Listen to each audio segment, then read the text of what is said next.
الحمد لله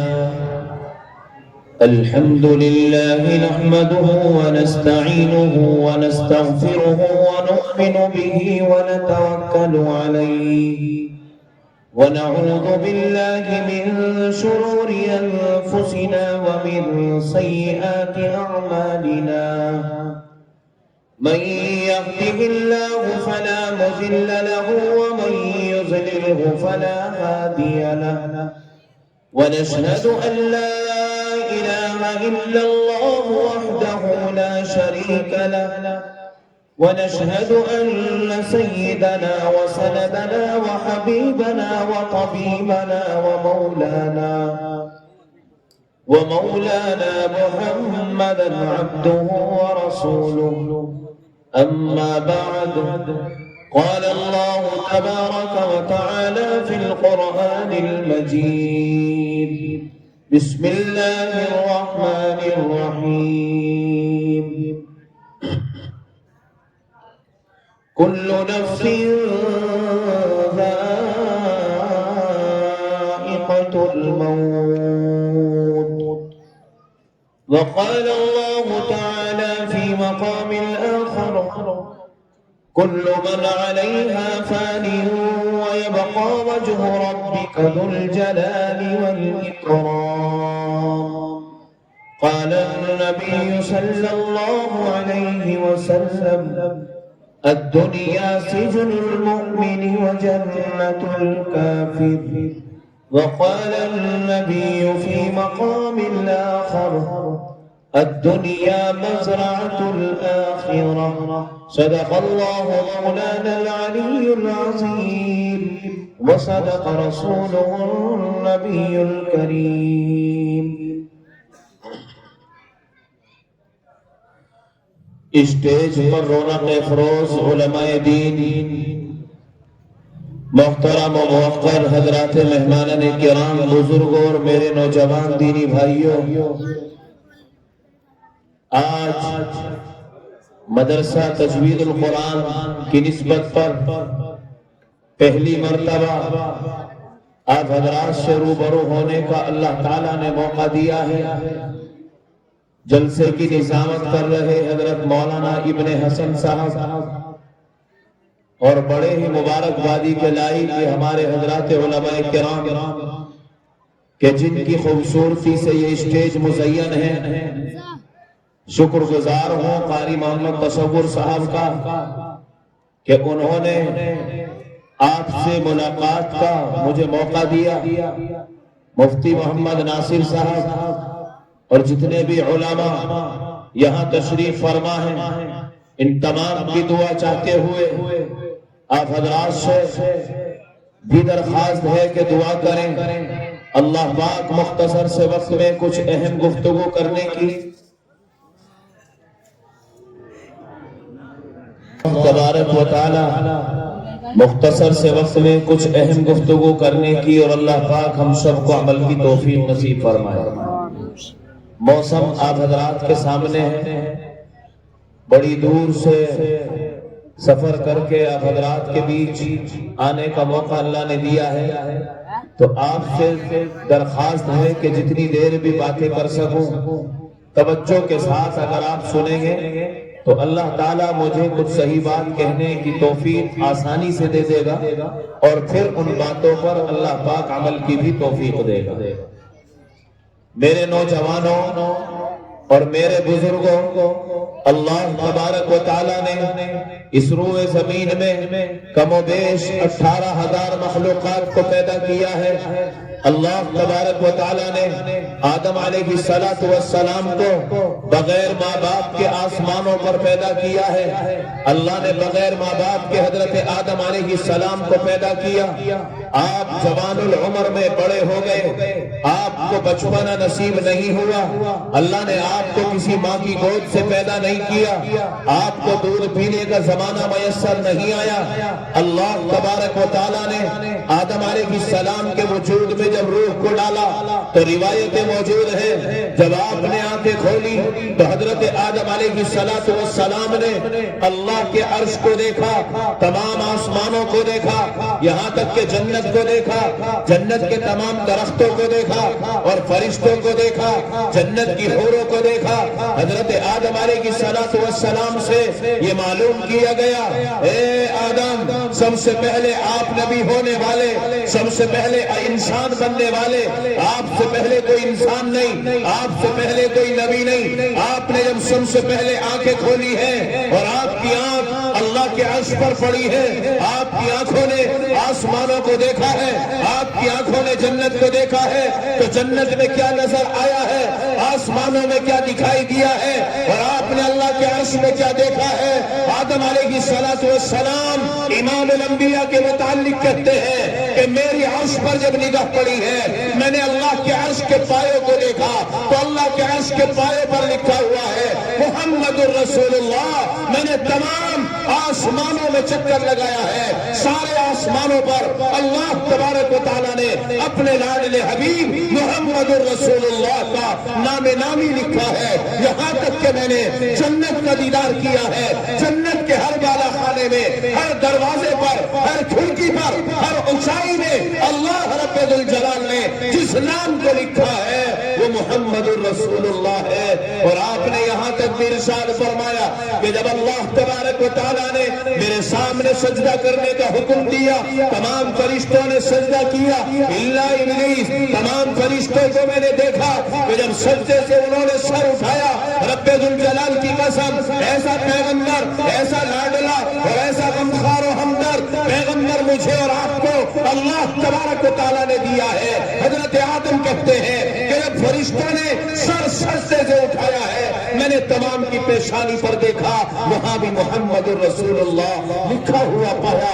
یہاں تک کہ ہر ایمان والے کے لیے اللہ نے جو جنت میں حوروں کو پیدا کیا ہے، ہر حور کے حلق پر اللہ رب الجلال نے لفظ محمد الرسول اللہ لکھا ہے۔ ہم اس نبی کے شرائی ہیں، ہم اس نبی کی امت میں ہیں کہ جس کے وجود کے لیے، جس کی دنیا میں آمد کے لیے خود رب الجلال کہتا ہے کہ مجھے اپنے جاہ و جلال کی قسم، اگر محمد کو دنیا میں بھیجنا نہ ہوتا، نہ زمین کو پانی پر بچاتا، نہ بھاری پہاڑوں کے ذریعے اس زمین کو ساکت کرتا، نہ بغیر ستونوں کے اس آسمان کو سجاتا، اور چاند سورج ستاروں سیاروں کے ذریعے نہ اس کو مزین کرتا۔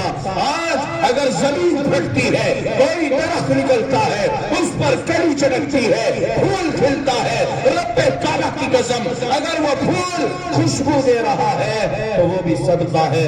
امام الانبیاء محبوب کبریا صلی اللہ تعالی علیہ وسلم کا اس نبی کی امت میں میں اور آپ پیدا ہیں۔ اللہ تبارک و تعالیٰ نے اپنے نبی کو آسمانوں پر بلایا ہے، ساتوں آسمانوں پر مختلف انبیاء سے ملاقات ہوتے ہوتے آپ اللہ کے پاس چلے جاتے ہیں، اللہ سے فریاد کرتے ہیں، ربا آپ نے مجھے ساتوں آسمانوں پار بلایا ہے۔ اللہ فرماتے ہیں میرے لاڈلے، ابھی تو آسمانوں کو پار کر کے آئے ہو، ابھی تو آٹھوں جنتوں کو بھی دیکھنا ہے۔ اللہ کے حبیب نے معراج کے موقع پر جنت کا دیدار کیا ہے، پہلی جنت کو دیکھا، دوسری جنت کو دیکھا، ساتوں جنتوں کو دیکھا، پھر آٹھویں جنت جو جنت الفردوس ہے، اللہ کے حبیب نے اس کو بھی دیکھا۔ آپ کی زبان سے لفظ سبحان اللہ، اللہ کے تعریفی کلمات اور اللہ کے تعریفی جملے نکلتے رہے۔ جب آٹھویں جنت کو دیکھ کر اللہ سے ملاقات ہوتی ہے، امام الانبیاء معلوم کرتے ہیں اے اللہ، یہ آٹھویں جنت جو تم نے تیار کی ہے بڑی ہی خوبصورت ہے، دنیا کی کسی آنکھ نے ابھی ایسا محل نہیں دیکھا ہے، ابھی ایسی خوبصورتی نہیں دیکھی ہے۔ اے اللہ، یہ جو آٹھویں جنت جنت الفردوس ہے، آپ اسے کسے دینے والے ہیں؟ بجنور کی سرزمین سے جڑے ہوئے لوگوں، میرے نوجوانوں اور میرے بزرگوں اور تمام چھوٹے بڑوں جن کو بھی میری آواز پہنچ رہی، اللہ کے حبیب صلی اللہ علیہ وسلم نے وہ جنت الفردوس کے لیے پوچھا کہ یہ جنت کس کو ملنے والی ہے؟ اللہ تبارک و تعالیٰ نے اپنے فضل سے اعلان فرمایا، اے میرے لاڈلے آدم آدم سے لے کے تجھ تک جتنے بھی میں نے نبی دنیا میں بھیجے ہیں، جتنے بھی رسول اتارے ہیں، رب کعبہ کی قسم خود اللہ کہتا ہے کہ تمام نبیوں میں تو سب سے اعلیٰ ہے، تمام نبیوں میں تو سب سے اعلیٰ ہے، دنیا میں جانے کا نمبر سب سے آخر ہے، لیکن اول بھی آپ ہی ہے، آخر بھی آپ ہی ہے، آپ ہی کے وجود کی برکت ہے کہ اللہ نے دنیا کو بنانا طے کیا ہے۔ فرمایا تمام نبیوں میں تو اعلیٰ ہے، اور ساری آسمانی کتابوں میں جو کتاب تیرے اوپر نازل ہوئی ہے وہ تمام کتابوں میں افضل ہے۔ قرآن کے علاوہ آسمانی تمام کتابوں کو صرف کتاب کہا جا سکتا ہے، ایک ہی کتاب آسمانی وہ ہے جو کتاب آسمانی ہونے کے ساتھ ساتھ اللہ کا کلام بھی ہے، اور وہ قرآن کریم ہے۔ فرمایا میرے لاڈلے آسمانی تمام اترنے والی کتابوں میں تیری کتاب سب سے افضل ہے، نبیوں میں تو سب سے افضل ہے۔ آدم سے لے کر تجھ تک جتنے بھی نبیوں کی امتیں دنیا میں آئی ہیں، ان تمام امتوں میں سب سے بہتر امت بھی تیری ہے۔ میرے لاڈلے جنت میں جون سی جنت سب سے اعلیٰ ہے وہ میں تیری امت کو دینے والا ہوں۔ کون سی جنت؟ جنت زور سے بولو، جنت الفردوس۔ تو کون سی جنت میں ہم جانے والے ہیں؟ جنت الفردوس میں ان الذین آمنوا وعملوا الصالحات کانت لهم جنات الفردوس نزلا۔ بے شک وہ لوگ جو ایمان لا چکے ہیں اور ایمان میں داخل ہو چکے ہیں، اللہ کو پہچان چکے ہیں، اللہ کو اپنا خالق اور مالک تسلیم کر چکے ہیں، اور وہ جان چکے ہیں کہ ہمیں پیدا کرنے والا رب ذوالجلال ہے، وہ تنہا تنہا ہے، اس کا کوئی شریک نہیں ہے۔ یہ ایمان ہے، ایمان لانے کے بعد پھر اعمال صالحہ کرتے ہیں، کانت لہم جنات الفردوس نزلا۔ اللہ تبارک و تعالیٰ انہیں جنت الفردوس تک پہنچائے گا، اور ایسا دن آئے گا، ایسا وقت آئے گا کہ رہنے کے لیے جنت کا محل ہوگا، اور بچھا ہوا دسترخوان وہ جنت کا ہوگا، اور ہم اس پر مہمان ہوں گے، میزبان خالق کائنات ہوگا۔ کہو سبحان اللہ۔ کون سی جنت میں جاؤ گے؟ جنت الفردوس میں۔ یہ جتنی بھی کام ہم دنیا میں کر رہے ہیں، اللہ تبارک و تعالی جن چیزوں سے ہمیں چھوڑ رہا ہے اور جو عبادتیں ہم کر رہے ہیں مسلمانوں، یہ اسی آخری اطمینان کے لیے، اسی آخری سکون کے لیے ہے۔ اگر وہاں کا سکون ختم ہو گیا رب کعبہ کی قسم تو افسوس ہی افسوس ہوگا، پھر انسان سے جانور ہونا بہتر تھا۔ اگر وہاں کا اطمینان ختم ہو گیا، اگر وہاں کی راحت ختم ہو گئی، وہ ہمیشہ ہمیش کی جنت ہے، وہ ایک دن مہینہ دو مہینہ سال دو سال کے لیے نہیں ہے، وہ ہمیشہ ہمیش کا گھر ہے، چاہے جنت ہے چاہے جہنم ہے۔ جب اللہ تبارک و تعالیٰ حتمی فیصلہ کر دیں گے، جنت والے جنت میں چلے گئے، جہنم والے جہنم میں چلے گئے، سفارشیں بند ہو گئی، حتمی فیصلہ ہو گیا، تب یہ فیصلہ ہو جائے گا جہنم والے پھر اس کی کوئی تعداد نہیں، سال بھی نہیں بتائے جا سکتے، گھنٹے بھی نہیں بتائے جا سکتے، کوئی حد نہیں ہے، نہ جنتیوں کی کوئی حد ہے نہ جہنمیوں کی کوئی حد ہے۔ ایک لامحدود زندگی ان گھروں میں گزارنی پڑے گی۔ اللہ تبارک و تعالیٰ نے مجھ پر اور آپ پر اتنا احسان عظیم کیا ہے کہ وہ پاکیزہ کلمہ میرے اور آپ کے سینے میں رکھا ہے کہ جس کلمے کی برکت سے اللہ کے حبیب صلی اللہ علیہ وسلم فرماتے ہیں لا الہ الا اللہ مفتاح الجنہ، لا الہ الا اللہ جنت کے تالے کی چابی ہے۔ مسلمانوں، اللہ نے بغیر کسی محنت کے، بغیر کسی التجا کے، بغیر کسی فرمائش کے، بغیر کسی قربانی کے مجھے اور آپ کو ہماری ماؤں کی گود میں اللہ تبارک و تعالیٰ نے یہ جنت کی چابی دی ہے۔ لا الہ الا اللہ، رب کعبہ کی قسم، وہ بھی تو کسی ماں کے لال ہیں، وہ بھی تو کسی باپ کے لاڈلے ہیں، جو صبح کو اٹھتے ہیں اپنے ہی ہاتھ سے ماچس جلا کر اپنے چراغ کی بتی بتی کو جلا کر ہاتھ جوڑ کر کھڑے ہو کر کہتے ہیں تو ہی میرا خدا ہے.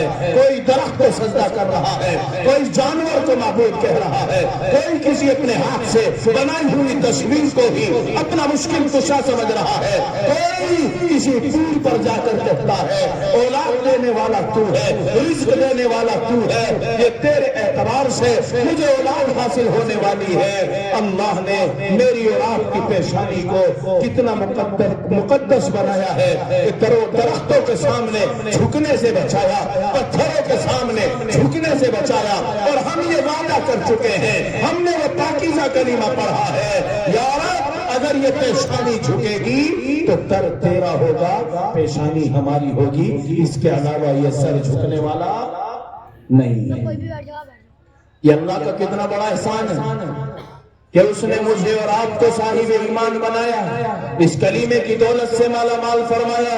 خدا کی قسم یہ دولت وہ دولت ہے کہ ساری دنیا کی دولت کو قربان کر کے بھی اگر کوئی حاصل کرنا چاہے تو حاصل نہ ہو سکے. امام الانبیاء اپنے سگے چچا اور ہمدرد چچا جو ساری زندگی دشمنوں کی طرف سے ڈھال بنا رہا, جو ساری زندگی دشمنوں کی طرف سے حفاظت کرتا رہا, وہی سگا چچا جب دنیا کو چھوڑنے کا وقت آیا امام الانبیاء قریب ہوئے اور کہا کہ چچا آپ کی انگلی پکڑ کر میں نے چلنا سیکھا ہے, آپ نے میرے باپ کی عدم موجودگی میں کبھی باپ کا احساس ہونے نہیں دیا, سفر میں بھی ساتھ رکھا, حضر میں بھی ساتھ رکھا.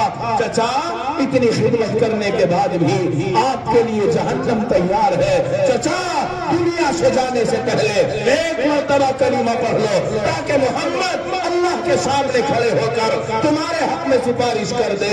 چچا کہنے لگا محمد تیرا دین سارے دینوں کا سردار ہے, تیرا چہرہ ایسا پرکشش ہے کہ تیرا چہرہ آسمان کی طرف اٹھتا ہے تو آسمان بھی بارش برسانے پر مجبور ہو جاتا ہے. لیکن محمد اگر میں نے تیرا کلمہ پڑھ لیا, یہ مکے کے لوگ کہیں گے ابو طالب زندگی میں کبھی ایمان میں داخل نہ ہوا, محمد کے دین کو اختیار نہ کیا, اب موت کا ڈر ہے, موت کے سامنے ہے تو موت کے ڈر کی وجہ سے کلمہ پڑھ رہا ہے. محمد یہ کلمہ نہیں پڑھ سکتا. اللہ کے حبیب نے فرمایا چچا اگر آپ چاہیں آواز سے نہ پڑھیں, میرے کان میں ہی پڑھ دیں تاکہ کل اللہ کے سامنے میں یہ کہنے کے لائق ہو جاؤں کہ میرے چچا نے کلمہ پڑھا تھا, میں آپ کو جنت دلانے کا ضامن ہو جاؤں. اللہ کا قرآن اتر جاتا ہے انک لا تہدی من احببت, اے میرے لاڈلے آپ جس کو چاہیں ہدایت نہیں دے سکتے ہیں, ہدایت دینے والا اللہ ہے. تو وہ ہدایت مجھے اور آپ کو اللہ تبارک و تعالیٰ نے گھر بیٹھے دی ہے. مسلمانوں اس جنت تک پہنچنے کے لیے اللہ کی رضا کو حاصل کرنا ضروری ہے. حضرات صحابہ نے اسی رضا کو حاصل کیا کہ بلال حبشی کہ جب ابو جہل یہ کہتا ہے کہ بلال اگر حرم کے میدان میں اب کی بار سجدہ کرتے ہوئے دیکھ لیا, اگر اللہ کے سامنے جھکتا ہوا دیکھ لیا, محمد کی اطاعت کرتا ہوا اگر آپ کے دیکھا گیا, تیرا وجود زمین سے ختم ہوگا. ابو جہل کہتا ہے کہ تیرے وجود کو ختم کر دیں گے. لیکن ایک دن وہ بھی آیا کہ سن 8 ہجری میں جب اللہ تبارک و تعالیٰ نے مکے کے اوپر مسلمانوں کی جماعت کو بھیجا ہے, ایک وقت وہ بھی آیا ہے ظہر یا عصر کی غالباً اذان کا وقت ہے. اللہ کے حبیب نے اعلان کیا فتح مکہ کے موقع پر کعبے کے پاس آج اللہ کے لیے کھلے عام اذان ہوگی. حضرات صحابہ سوچ میں پڑ گئے آج کون مقدر والا ایسا ہوگا جو اذان پڑھے گا. بلال پیچھے کونے میں ہے, دوسری طرف نظروں سے اوجھل کھڑا ہے, تمام صحابہ موجود ہیں. اللہ کے حبیب نظر گھماتے ہیں, اذان کا فیصلہ ہوتا ہے. بلال کہاں ہے؟ بلال پیچھے کھڑا ہے. بلال کو بلایا جاتا ہے بلال آج اذان ہوگی اور ایسی جگہ اذان ہوگی تاکہ سارے مکے والے دیکھیں کہ کون اذان پڑھ رہا ہے اور کہاں اذان ہو رہی ہے. روایت موجود ہے غالباً ظہر یا عصر کی اذان کا وقت ہے. حضرت نبی پاک صلی اللہ علیہ وسلم حضرت بلال کو حکم دیتے ہیں کہ آج تم خانہ کعبہ میں اذان پڑھو. اللہ کے حبیب صلی اللہ علیہ وسلم سارے دشمنوں کو یہ دکھانا چاہتے تھے, ابو جہل کو یہ دکھانا چاہتے تھے, ابو جہل کی ٹیم کو یہ دکھانا چاہتے تھے کہ بلال کہ جس کو زمین سے ختم کرنے کی دھمکیاں مل رہی تھی, اگر وہ بھی میرے ساتھ جڑا, بدن کا وہ کالا ہے, زبان کا بھی الگ ہے, دوسرے ملک کا رہنے والا ہے, اگر بلال بھی محمد کے ساتھ جڑا تو اللہ نے بلال کو بھی کیسا مقام عطا کر دیا.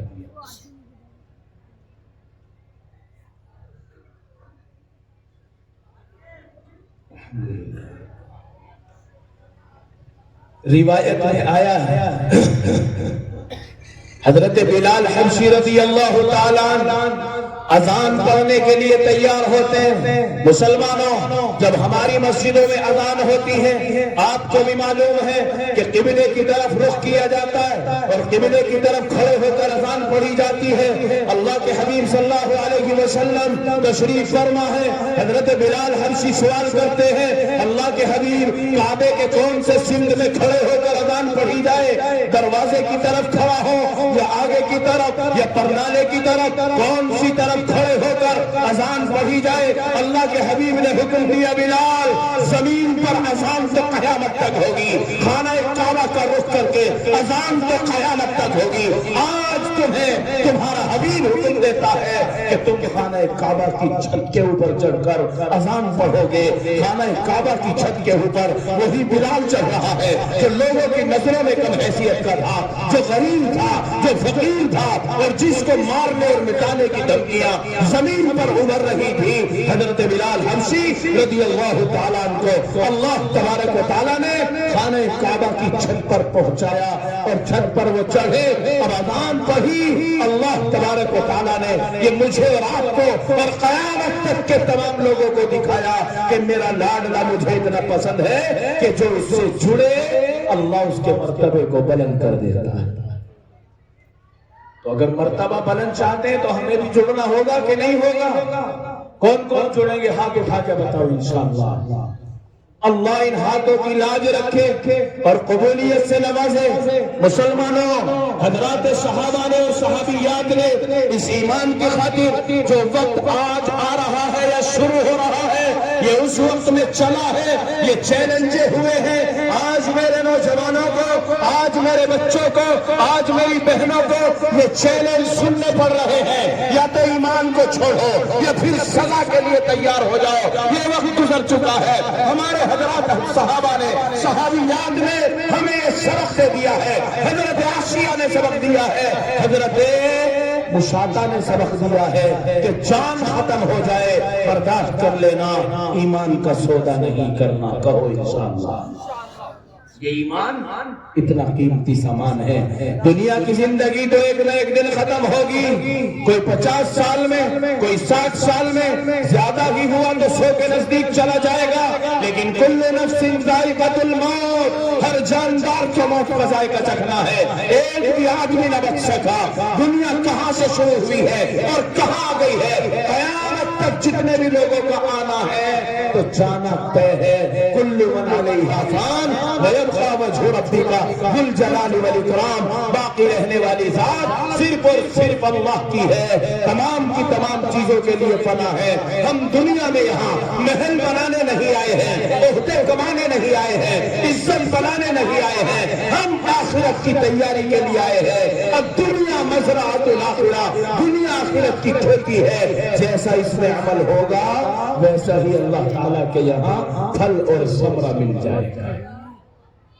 میرے بھائیوں, اس اسلام کی حفاظت کے لیے, قرآن کی عظمت کے لیے حضرات صحابہ نے کیسی کیسی قربانیاں دی ہیں. رب کعبہ کی قسم, انہوں نے دین اسلام کی حفاظت میں مال تو مال ہے, اگر جان کا بھی نمبر آیا ہے تو جان کی بھی بیعت کی ہے. مدینہ المنورہ میں حضرات صحابہ ابھی مٹھی بھر جماعت اور افراد کی حیثیت سے ہے، مکے کی طرف سے آواز اٹھتی ہے کہ مشرکین مکہ مسلمانوں کو ختم کرنا چاہتا ہے، اور وہاں سے ارادہ کر چکا ہے مدینے کے مسلمانوں کو امام الانبیاء سمیت نعوذ باللہ وہ خاتمے کی نیت کرتا ہے۔ اللہ کے حبیب کو یہ خبر مدینے میں مل گئی کہ دشمن مقابلہ کرنا چاہتا ہے۔ آپ نے ارشاد فرمایا میرے نوجوانوں مجھے جان کی بہت چاہیے، مکان کا سوال نہیں ہے، گاڑی بنگلے کا سوال نہیں ہے، گھوڑوں کا سوال نہیں ہے، اونٹوں کا سوال نہیں ہے، جو چیز میرے تیرے نزدیک سب سے زیادہ عزیز ہے وہ جسم کی جان ہے۔ اللہ کے حبیب نے جان کی بیعت مانگی ہے۔ لوگوں اٹھو اور میرے پاس آؤ اور ہاتھ پر ہاتھ رکھ کر جان کی بیعت دے دو۔ اسلام کے لیے اپنی جان کی قربانی کون دینے کے لیے تیار ہے؟ حضرات صحابہ آئے، اپنا ہاتھ آپ کے ہاتھ پر رکھا اور جان کی بیعت کری، وعدے کرے اے اللہ کے حبیب آپ اشارہ دیں گے، آپ کا اشارہ ہمارے لیے حکم سے بھی بڑھ کے ہوگا، آپ کھڑے ہونے کے لیے کہیں ہم کھڑے رہیں، آپ ہمیں جاگنے کے لیے کہیں ہم جاگتے رہے، آپ ہمیں کہیں بھی کسی موقع پر کسی بھی طرح کا حکم دیں ہم اطاعت کے لیے تیار ہیں۔ یہ آواز مدینے کی گلی گلی میں گھوم گئی کہ اللہ کے حبیب جوانوں کی جان کی بیعت لے رہے ہیں اسلام کی عظمت کے لیے، اس کی مضبوطی کے لیے۔ مدینے میں کچا مکان ہے، وہاں تک بھی یہ آواز پہنچ گئی۔ ایک بوڑھی اماں اس گھر میں رہتی ہے، اپنا دروازہ بند کر رکھا ہے اور رو رہی ہے، چیخ رہی ہے، رونے کی آواز اس کی باہر نکل کر کے آ گئی۔ راستے میں ایک چلنے والا دروازے کو کھولتا ہے اور کھول کر کے دیکھتا ہے اس گھر کے اندر کون ہے جو رو رہا ہے۔ دروازہ کھولا گیا، ایک بوڑھی ماں ہے جو رو رہی ہے، جس کے رونے کی آواز دروازے تک آ رہی ہے۔ یہ مسافر کہتا ہے، یہ جانے والا کہتا ہے اماں تم کیوں رو رہی ہو؟ آپ کی چیخوں کی آواز راستے میں جا رہی ہے۔ بوڑھی ماں کہنے لگی بیٹا میرا رونا کیا پوچھتے ہو؟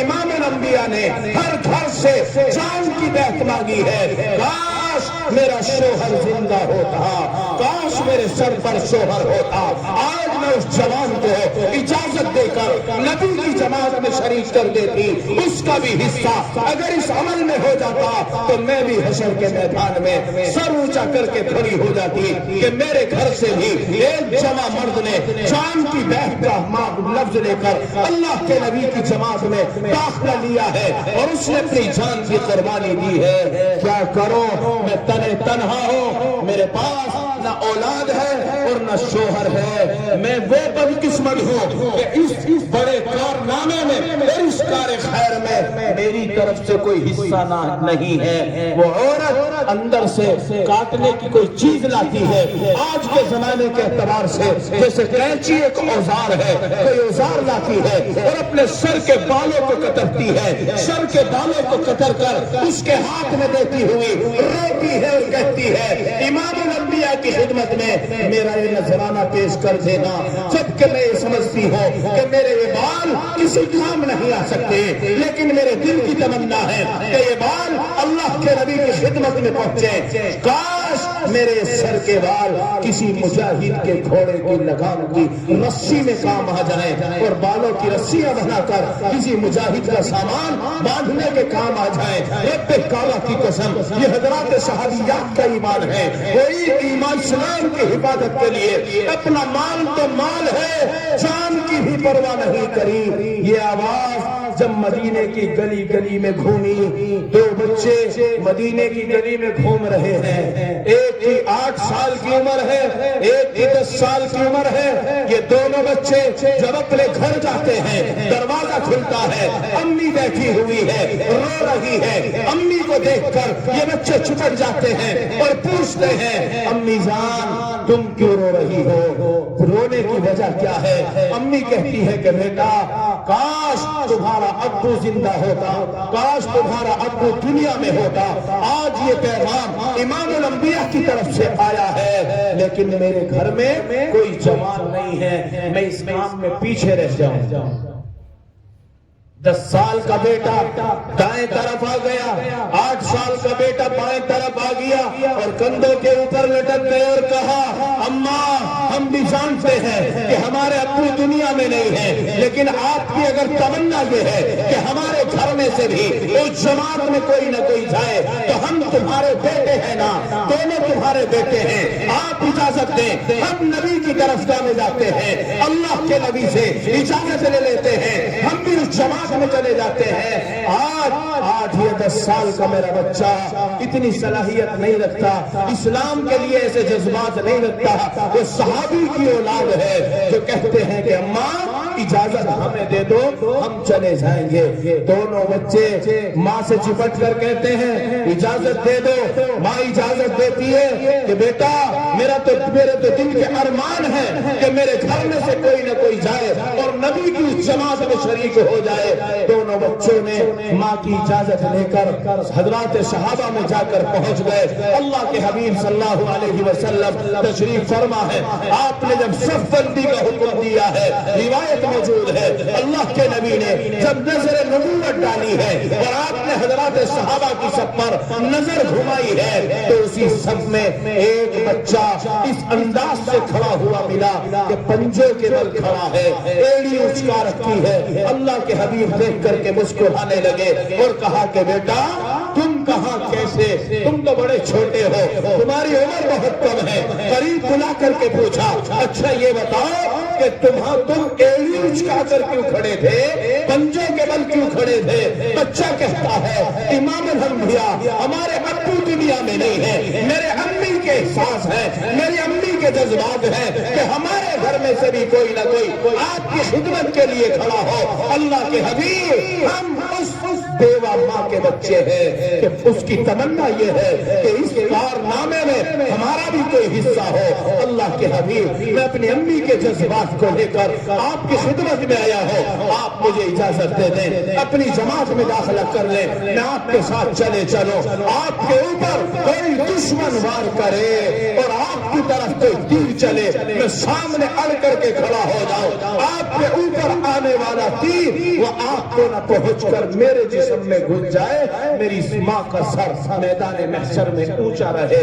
ہمارا گھر بھی فخریہ انداز میں کہنے لگے ہمارا بھی حصہ اس میں ہے۔ اللہ کے نبی نے بچے کے جذبات کو دیکھا، جملوں پر غور کیا، آپ نے اجازت دے دی، ٹھیک ہے آپ کو اجازت ہے۔ اس بچے کو اجازت دے دی، 10 سال کا بچہ ہے، اجازت مل گئی۔ اب وہ چھوٹا بھائی جو 8 سال کی عمر کا ہے وہ کنارے پر کھڑے ہو کر دیکھ رہا ہے میرے بھائی کو اجازت مل گئی، اس کو جانے کی اجازت مل گئی۔ اب یہ روتا ہوا آگے نکل کر کے آتا ہے، اللہ کے حبیب صلی اللہ علیہ وسلم کے سامنے یہ التجا کرتا ہے اے اللہ کے پیغمبر یہ میرا بڑا بھائی ہے، ہم دونوں بھائی ہیں، میرا بھی دل چاہتا ہے کہ ہم دونوں بھائی آپ کے ساتھ چلے، میں بھی اس میدان میں جانا چاہتا ہوں۔ اللہ کے حبیب نے فرمایا بیٹا تمہاری عمر بہت کم ہے، تمہارا وجود بھی کم ہے، تم میں طاقت بھی کم ہے، دشمنوں سے مقابلہ ہے، وہاں تم جیسوں کا کام نہیں ہے۔ مسلمانوں کسی میلے میں جانے کی بچے ضد نہیں کر رہے، کھلونا خریدنے کی ضد نہیں، جان کو ہتھیلی پر رکھ کر دشمنوں کا سامنا کرنا ہے۔ بچوں کو علم ہے کہ دشمن سامنے سے وار کرے گا اور ہم سامنے ہوں گے، جان کی قربانی کے لیے بچوں کے یہ جذبات ہیں۔ اللہ کے حبیب صلی اللہ علیہ وسلم نے منع فرمایا کہ تم اپنے گھر جاؤ اپنی اماں کی خدمت کرو، تمہاری وہ خدمت اس ثواب کے برابر ہو جائے گی۔ لیکن بچہ پیچھے نہیں ہٹا۔ اگلی روایت میں یوں ہے کہ اس بچے نے کہا اے اللہ کے حبیب اگر میرے بڑے بھائی کو آپ نے طاقت کی وجہ سے اجازت دی ہے تو بڑے بھائی سے میری کشتی کرا دو، اگر اس کشتی میں میں جیت گیا تو مجھے بھی اجازت دے دینا، اور اگر اس کشتی میں نہیں جیتا تو میں اپنے گھر چلا جاؤں گا، اپنی امی کی خدمت کروں گا، صرف یہ بڑا بھائی چلا جائے گا۔ اللہ کے حبیب نے اس کے جذبات کو دیکھ کر یہ طے فرمایا، حضرات صحابہ موجود ہیں، امام الانبیاء موجود ہیں، ان دونوں بھائیوں کی کشتی ہونی۔ کشتی کائے کے لیے ہو رہی؟ آج میرے اور آپ کے سامنے اکھاڑے کھسے پہلوان تیار ہوتے ہیں، کئی ہزار کا انعام رکھا جاتا ہے، تو یہ انعام دنیاوی لالچ ہے، کوئی 1000 روپے کما رہا ہے اور کہیں اگر انعام بھی نہیں تو کم از کم جیت کی تالیاں تو بجتی ہیں، جیت کے نعرے تو اٹھتے ہیں۔ وہ دونوں بھائی آپس میں کشتی کرنا جو طے کر رہے ہیں، چھوٹا والا جو یہ تجویز پیش کر رہا ہے، اے اللہ کے حبیب میرے بھائی سے میری کشتی کرا دیں، اگر میں نے اس کو ہرا دیا اور میں جیت گیا تو آپ مجھے اجازت دے دینا، اور اگر میں ہار گیا تو میں گھر چلا جاؤں گا اور امی کی خدمت کروں گا۔ اللہ کے حبیب نے اجازت دے دی، دونوں بھائیوں کی کشتی ہوئی۔ مسلمانوں، اسلام کی حفاظت کے لیے یہ دونوں بچے سگے بھائی آپس میں کشتی میں مقابلہ کرنا چاہتے ہیں۔ چھوٹے والے نے جب ہاتھ میں ہاتھ دیا ہے تو کان کے نزدیک ہو کر کے کہا، اپنے بڑے بھائی سے کہا، اے میرے بھائی تجھے تو پتا ہے کہ تو طاقت میں بھی زیادہ ہے، عمر میں بھی زیادہ ہے، اگر میں تیرے ساتھ لڑوں گا تو حقیقی طور پر تو بھی لڑے گا، یقیناً تو مجھے نیچے گرا دے گا، میں ہار جاؤں گا، اللہ کے نبی اجازت نہیں دیں گے۔ اے میرے بھائی تو اپنی عزت کو قربان کر دے، دنیاوی رسوائی برداشت کر لے، جب ہماری کشتی ہو تو ہار جانا، میں جیت جاؤں گا۔ اللہ کے نبی نے تجھے تو اجازت دے ہی دی ہے، میری جیت کی وجہ سے مجھے بھی اجازت مل جائے گی اور دونوں بھائی ہم اس راستے میں چلیں گے۔ بڑے بھائی نے ذرا بھی نہ سوچا اور ہاتھ کو دبا کر کے اشارہ کر دیا، کشتی شروع تو ہو۔ ابھی کشتی شروع ہی ہوئی ہے کہ دونوں نے ہاتھ بھی چلائے ہیں، پیر بھی چلائے ہیں اور داؤ بھی لڑے ہیں، طاقت بھی لگائی ہے، لیکن کچھ ہی وقت گزرا ہے کہ وہ بڑا بھائی جو 10 سال کا ہے وہ زمین پر گرا ہوا ہے اور چھوٹا سینے کے اوپر بیٹھا ہوا ہے۔ اللہ کے حبیب صلی اللہ علیہ وسلم حضرات صحابہ کے بیچ میں میں تو اپنے علم کے مطابق کہتا ہوں، رب کعبہ کی قسم اس کشتی کو جبریل امین نے بھی دیکھا ہوگا، نہ جانے کتنے فرشتوں نے دیکھا ہوگا، نہ جانے کتنی اس مخلوقات نے دیکھا ہوگا جو انسانی نگاہوں سے اوجھل ہے۔ جب یہ دونوں معصوم کشتی کر رہے اور چھوٹا والا سینے پر سوار ہو کر نبی کی طرف دیکھتا ہوا کہتا ہے، اللہ کے حبیب اب تو میں جیت گیا، میرا بھائی ہار گیا، اب تو اجازت دے دو۔ اللہ کے حبیب نے فرمایا، کشتی کون ہارا ہے کون جیتا ہے یہ تو ہمیں پتا ہے، تم دونوں ہارے یا جیتے لیکن تمہارے جذبات جیت چکے ہیں، تمہارے دونوں کے جذبات بڑے زندہ ہیں۔ ان جذبات کے پیش نظر اللہ کے حبیب نے دونوں کو جانے کی اجازت دے دی۔ اب اگلا واقعہ بہت مختصر کر کے کہہ رہا ہوں، ان دونوں بچوں نے ہی اس بدر کے میدان میں کیا کارنامہ انجام دیا ہے۔ وہ ظالم جو اس زمین پر سب سے بڑا قیامت تک آنے والی انسانیت میں سب سے بڑا جاہل ہے، سب سے بڑا لعنتی ہے، جس نے حرم کے میدان میں اللہ کے حبیب کے سجدے کی حالت میں گندگی رکھوائی ہے، جس نے عمر بن خطاب کے ہاتھ میں نعوذ باللہ نبی کے خاتمے کے لیے تلوار دلوائی ہے، جس نے سراقہ کو حضرت نبی پاک صلی اللہ علیہ وسلم اور ابو بکر صدیق جب ہجرت کرتے ہوئے جا رہے تھے تو انعام طے کر کے سراقہ کو تعاقل کے لیے بھیجا تھا اور انعام طے کر دیا تھا، 100 اونٹ یا 100 گھوڑوں کا انعام بول دیا تھا۔ یہی ابو جہل کس کون ختم کر رہا ہے؟ یہ دونوں بچے ہی جب اس میدان میں کھڑے ہیں اور اپنے چچا عبد الرحمن ابن عوف سے کہتے ہیں کہ چچا وہ کون آدمی ہے جس نے محمد الرسول اللہ کو بہت ستایا ہے، مسلمانوں کو بڑی تکلیف پہنچائی ہے۔ اللہ کے حبیب نے اس تکلیف کی بنیاد پر مکے کو چھوڑ کر مدینے میں آنا طے کیا ہے اور حضرات صحابہ حبشہ پہنچے ہیں، مدینہ پہنچے ہیں، مکہ خالی کر دیا ہے۔ وہ حرم محترم کہ جب چھوڑا آپ نے اور آپ چل رہے ہیں، آپ کی زبان کہہ رہی تھی تو کتنا پاکیزہ گھر ہے، تو کتنا قابل احترام گھر ہے، اگر یہ قوم مجھے یہاں سے نکلنے پر مجبور نہ کرتی تو میں تجھے ساری زندگی نہ چھوڑتا۔ یہ خانہ کعبہ کے لیے اللہ کے حبیب نے جملہ ارشاد فرمایا تھا۔ مسلمانوں، یہ بچے پوچھتے ہیں چچا وہ ظالم ہے کون سا؟ حضرت عبد الرحمن ابن عوف نے کہا بیٹو تمہیں کیا کرنا ہے اس کا، تم بڑے چھوٹے بچے ہو، اپنے جان کی حفاظت رکھو، پیچھے رہو۔ بچے ضد کرنے لگے، چچا آپ بتائیں تو صحیح وہ کون آدمی ہے ہے جس نے محمد رسول اللہ کو قدم قدم پر ستایا ہے، قدم قدم پر تکلیف دی ہے۔ حضرت عبدالرحمن نے جذبات دیکھ کر اشارہ کر دیا، دیکھو وہ دور اپنی قوم میں جو سب سے اونچا طاقتور آدمی کھڑا ہے، جو اپنی قوم کی سب بندی کر رہا ہے، اپنے لوگوں کے اوپر چیخ رہا ہے، آواز اٹھا رہا ہے، یہی ابو جہل ہے۔ بس اتنا سننا تھا کہ ان بچوں نے نہ جانے کون سا راستہ اختیار کیا ہے، کون سے راستے سے وہ گئے ہیں تو لوگوں کو نظر نہیں آئے۔ کچھ ہی دیر میں پورے بدر کے میدان میں ایک آواز اٹھی ہے، اور وہ آواز اٹھتی ہوئی اللہ کے حبیب صلی اللہ علیہ وسلم کے خیمے تک بھی پہنچ گئی، اور وہ آواز تھی کہ ابو جہل قتل کر دیا گیا، ابو جہل مار دیا گیا۔ یہ دونوں بچوں کا کارنامہ تھا جن کا نام معاذ اور معوذ تھا۔ 8 اور 10 سال کی عمر کے دونوں معصوم اس کو جہنم واصل کرتے ہیں، اور اس ذلیل سے، اس ذلیل کے وجود سے اس زمین کو تاہ کر دیتے ہیں۔ مسلمانوں، اللہ تبارک و تعالیٰ نے حضرات صحابہ سے، صحابیات سے، ان کی اولاد سے ہمیشہ اس اسلام کو جان اور مال کی قربانی لیتے ہوئے زندہ رکھا ہے۔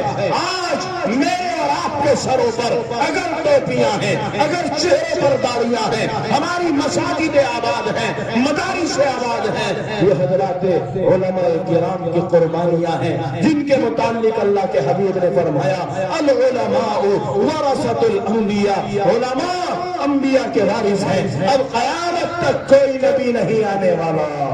یہ عقیدہ ہے سب کا کہ نہیں ہے؟ عقیدے مضبوط کر لو۔ صبح شام نئے نئے فتنے ہو رہے ہیں، کوئی 4 مہینے لگا کر آ کر کے کہتا ہے کہ میں نبی ہوں، جبرائیل میرے پاس آ رہا ہے، کوئی امام مہدی ہونے کا دعویٰ کہے گا، کوئی عیسیٰ مسیح ہونے کا دعویٰ کہے گا، کوئی نئی نبوت کا دعویٰ کہے گا۔ مسلمانوں، اللہ کے حبیب نے فرمایا انا خاتم النبیین، میں تمام نبیوں کے اوپر خاتم بن کر کے آیا ہوں، قیامت تک کوئی نبی نہیں آنے والا۔ اب یہ سلسلہ، یہ اسلام کی حفاظت جیسے سارے 1400 سال سے برابر ہوتی آ رہی ہے۔ رب کعبہ کی قسم، قرآن جتنی حفاظت کے ساتھ 1450 سال پہلے تھا، آج بھی اسی حفاظت کے ساتھ ہے، کیونکہ اللہ نے قرآن میں کہا ہے اِنَّا نَحْنُ نَزَّلْنَا الذِّكْرَ وَإِنَّا لَهُ لَحَافِظُونَ، قرآن کو ہم نے نازل کیا ہے اور ہم ہی حفاظت کرنے والے ہیں۔ اس چھوٹی سی بستی میں، اس ادارے میں الحمدللہ بڑی خوشی ہوئی سن کر 2 حافظ قرآن تیار ہوئے ہیں۔ یہی حفاظت ہے، اللہ تبارک و تعالیٰ کا نظام ہے کہ ان بچوں کے سینے میں اللہ اس کلام کو اتارتا ہے اور ان کے ذریعے سے حفاظت ہو رہی۔ ہم خوش نصیب وہ ہیں کہ ہم کم از کم قرآن کی حفاظت میں ذریعہ بن رہے ہیں، ورنہ اللہ محتاج ہمارا بھی نہیں ہے، اللہ کسی کا محتاج نہیں ہے۔ یہ تو ہماری خوش نصیبی ہے کہ اللہ نے اس قرآن کی حفاظت کے لیے ہماری اولاد کو چنا ہے، ہمارے بیٹوں کو چنا ہے، ہمارے بھائیوں کو چنا ہے، اور اس معصوم نسل کو چنا ہے۔ ان کی قدر کرنی چاہیے، کہو انشاءاللہ کریں گے، بہت بڑی دولت ہے۔ اس لیے مسلمانوں، اس قرآن کے یہ ایمان، یہ قرآن، یہ نبی کا دین، یہ اللہ کا پسندیدہ اور مقبول دین میری اور آپ کی ہر طرح سے قدم قدم پر قربانیاں چاہتا رہے گا۔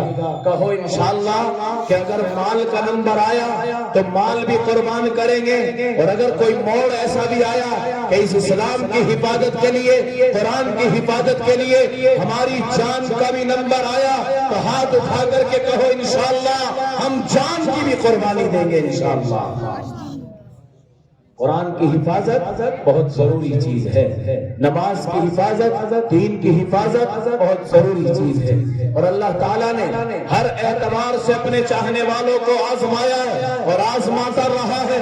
حضرت ابراہیم خلیل اللہ جو اللہ کے پیغمبر ہیں، فرشتے چرچا کرتے ہیں، اے اللہ آپ نے اس زمین پر رہنے والے خلیل کو خلیل اللہ بنایا ہے، ابراہیم کو خلیل اللہ بنایا ہے، جبکہ ہم آپ کی تعریف و توصیف میں، آپ کی حمد و صلات میں ہمیشہ سے کھڑے ہیں اور برابر کھڑے رہتے ہیں۔ نہ ہمیں کھانے کی ضرورت ہے، نہ پینے کی ضرورت ہے، نہ لباس کو چینج کرنے کی ضرورت ہے. آپ نے محبت کا دعویٰ کیا ہے حضرت ابراہیم خلیل اللہ سے. اللہ فرماتا ہے میرے فرشتوں معلوم نہیں تمہیں ابراہیم کتنی قربانی دیتا ہے, میرے لیے کیا کیا کرتا ہے. جو جان انسان کو سب سے زیادہ پیاری ہے, سب سے پہلے اسی جان کا امتحان آیا, اور حضرت ابراہیم علیہ السلام نے ایک لمحے کے لیے بھی یہ نہیں سوچا کہ آگ میں اگر کودوں گا تو میری جان بچے گی یا نہیں بچے گی.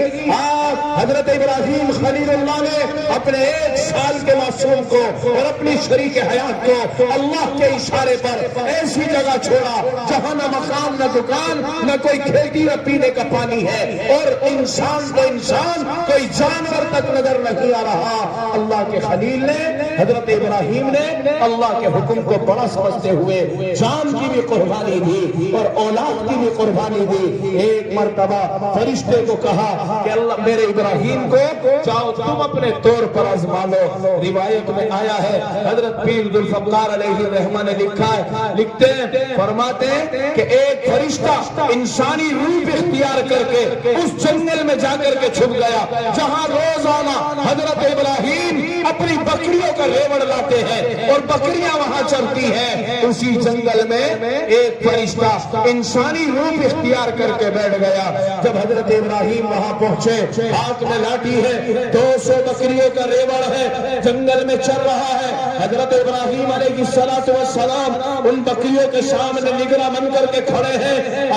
ابھی کچھ بھی دیر گزری ہے کہ جھاڑی کے اندر سے ایک آواز آتی ہے جس آواز میں اللہ تبارک و تعالیٰ کے تعریفی جملے ہوتے ہیں. الملک القدوس سبحان ذی الملک والملکوت سبحان ذی العزت والعظمہ.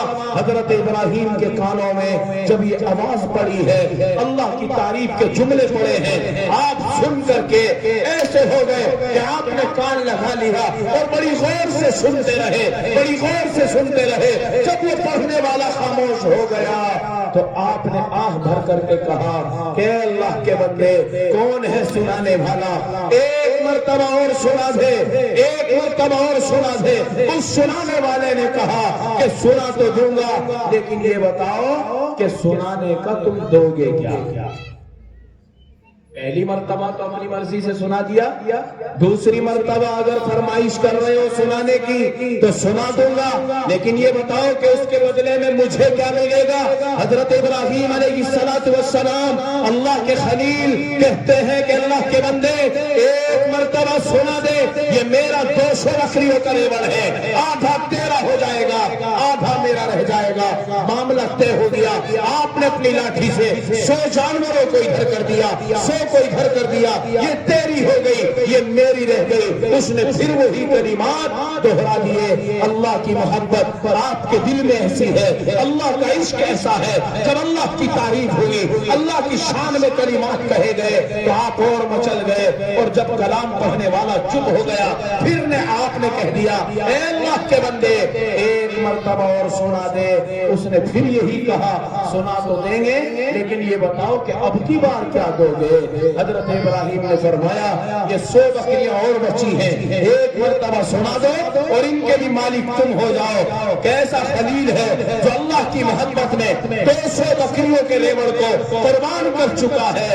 آپ سے اگر میں یوں کہوں کہ مدرسے کے لیے کوئی بکری کا بچہ ہی دے دو, کتنا مشکل گزرے گا.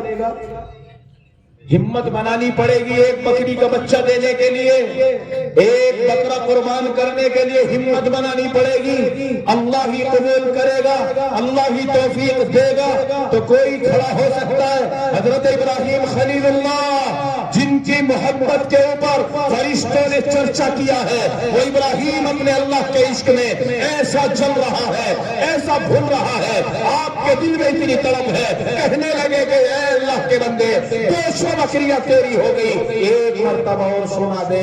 مسلمانوں آخری جواب اس سے بھی زیادہ کہیں سننے کے لائق ہے.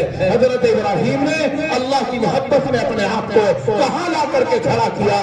جب 200 کی 200 بکریاں چلی گئی اور کلمات پڑھنے والا پھر چپ ہو گیا۔ حضرت ابراہیم نے کہا اللہ کے بندے ایک مرتبہ جاتے جاتے اور سنا دے۔ اس نے کہا کہ 200 بکریاں آپ کے پاس تھی وہی میری ہو گئی، اب اگر سناؤں گا تو بتاؤ کیا دو گے؟ قربان جائیے حضرت ابراہیم کی چوٹیوں سے اڑی ہوئی خاک پر کہ اس نے محبت کے کیسے دام لگائے ہیں۔ اللہ ایسی محبت اپنی ہم سب کے دلوں میں بھر دے، کہو آمین۔ حضرت ابراہیم نے فرمایا اے اللہ کے بندے یہ 200 بکریاں تیری ضرور ہوگی، تو انہیں گھر میں لے جائے گا، روزانہ چرائے گا یا چروائے گا، تجھے ان کی خدمت کے لیے، ان کی دیکھ بھال کے لیے، دانے پانی کے لیے کوئی نوکر تو چاہیے۔ اگر تو ایک مرتبہ روزانہ مجھے اس جملے کو سنا دیا کرے، اس دعا کو سنا دیا کرے، میرے رب کی تعریف کر دیا کرے، میں تیری 200 بکریوں کو چرانے کے لیے نوکر بن جاؤں گا، تیرے گھر کا میں غلام بن جاؤں گا۔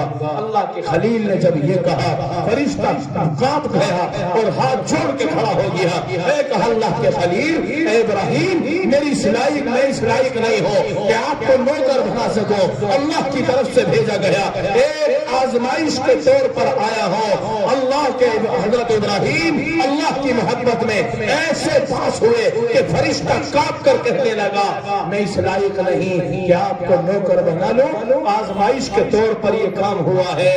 حالانکہ حضرت ابراہیم کو اس سے پہلے پتہ نہیں تھا کہ یہ انسانی روح میں کوئی فرشتہ ہے، اللہ کی طرف سے بھیجا ہوا ہے، لیکن آپ نے دام کہاں تک لگائے؟ اپنے آپ کو نوکر بنانا منظور کر دیا۔ اللہ کی تعریفی کلمہ بات۔ اس لیے مسلمانوں اللہ کی محبت، اللہ کے قرآن کی محبت، نبی کی محبت ہمارے دل میں بھی ایسی ہونی چاہیے کہ خدا کی قسم اگر مال کا اعلان ہو تو ابو بکر صدیق کی روایت اور سنت سامنے ہو، اگر جان کا معاملہ ہو تو خلیل اللہ حضرت ابراہیم سامنے داستان اور واقعہ موجود ہو، اگر کہیں باطل سے ٹکرانے کا نمبر آ جائے، قرآن کی حفاظت میں جان کی بازی کا نمبر آ جائے تو جان کی قربانی دینے کے بھی جذبات انشاءاللہ ہمارے اندر ہونے چاہیے، کہو انشاءاللہ۔ آپ کے بستی میں یہ محبوب مدرسہ تجوید القرآن اللہ اس کو دن دگنی رات چوگنی ترقیات سے مالا مال فرمائے، کہو آمین۔ دنیا میں 3 گھر ہیں، ایک گھر وہ ہے جس کی نسبت اللہ کی طرف ہوتی ہے، یعنی جس کو مسجد کہتے ہیں، اللہ کے لیے سجدہ ہوتا ہے، اس کو مسجد کہتے ہیں، وہ اللہ کا گھر ہے۔ اللہ کا قرآن جس عمارت میں پڑھایا جاتا ہے وہ نبی کا گھر ہوتا ہے۔ میرے علماء کہتے ہیں ایک گھر میرے تیرے رہنے کا ہے۔ مسلمانوں تمہاری اس بستی میں اللہ کا گھر بھی ہے، رسول اللہ کا گھر بھی ہے، کہو انشاءاللہ۔ ہماری سب کی ذمہ داری ہے، اپنے اپنے گھروں کی تو سب پہ ہے، ان دونوں گھروں کی ذمہ داری کہو انشاءاللہ ہم سب پر ہے انشاءاللہ۔ ان کی دیکھ بھال کے لیے مال کا نمبر آئے وہ بھی قربان، جان کا نمبر آئے وہ بھی قربان۔ آپ کے گاؤں کے اس مدرسے میں الحمدللہ نئی تعمیر ہو رہی ہے اور پرانی تعمیر تھوڑی بوسیدہ ہو رہی ہے، نبی کے مہمان وہاں بیٹھ کر پڑھتے ہیں، اللہ کا قرآن پڑھتے ہیں۔ رب کعبہ کی قسم جو تعمیر نہیں ہو رہی ہے ابھی اس کے اوپر چھت نہیں ہے، کیا آپ کو صحیح نیند آ رہی ہے؟ کھانے میں